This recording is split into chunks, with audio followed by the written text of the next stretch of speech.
Please Don't Take My Baby by Cathy Glass. Read by Denica Fairman. Chapter 1. Stranger at the Door. We'd just sat down to our evening meal when the doorbell rang. I sighed. Why did salespeople always manage to time their calls with dinner? Double glazing, cavity wall insulation, religion, new driveway, landscape the garden, or fresh fish from Grimsby. Whatever they were selling, 6 p.m. seemed to be the time they called. I supposed because most people are home from work by then, and it isn't so late that people won't answer their front doors. "Aren't you going to see who it is, Mum?" Paula, my 8-year-old daughter, asked, as I didn't immediately leave the table. "Yes," I said, as the bell rang for a second time. Standing, I swallowed my mouthful of cottage pie and went down the hall to the front door, ready to dispatch the salesperson as quickly as possible. "And don't be rude," Adrian called after me. As if I would! Although it was true I usually sent away cold callers efficiently and effectively, which to Adrian, aged 12, could be seen as rude and certainly embarrassing. "Don't be cheeky," I returned as I arrived at the front door.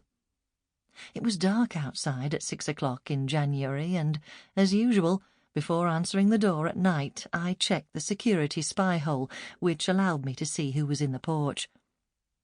The porch was illuminated by a carriage lamp and gave enough light for me to see a lady in her early 30s, dressed smartly in a light grey winter coat, and whom I vaguely recognised from seeing in the street.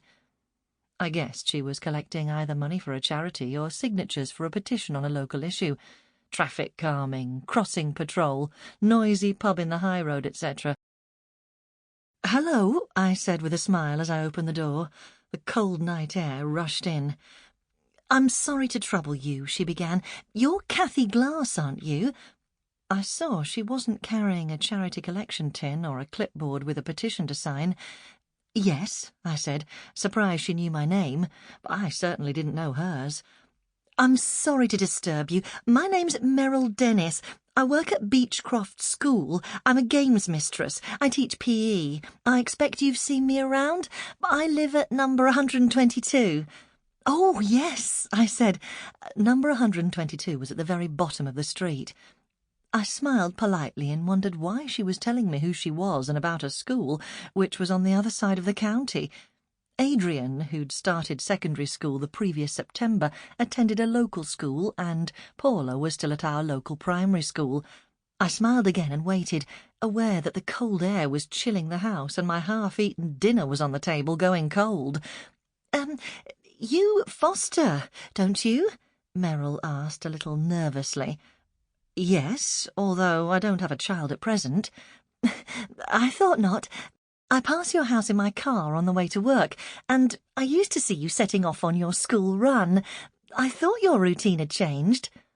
I smiled again and nodded, and continued to look at Merrill, still with no inkling as to why she was here or why she'd taken such an interest in my routine.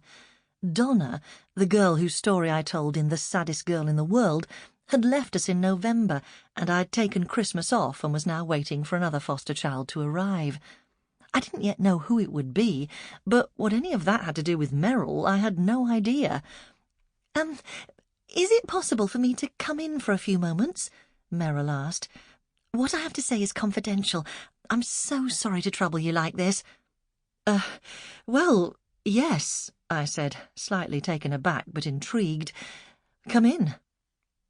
Grateful to be able to close the door against the cold night air, I led the way down the hall.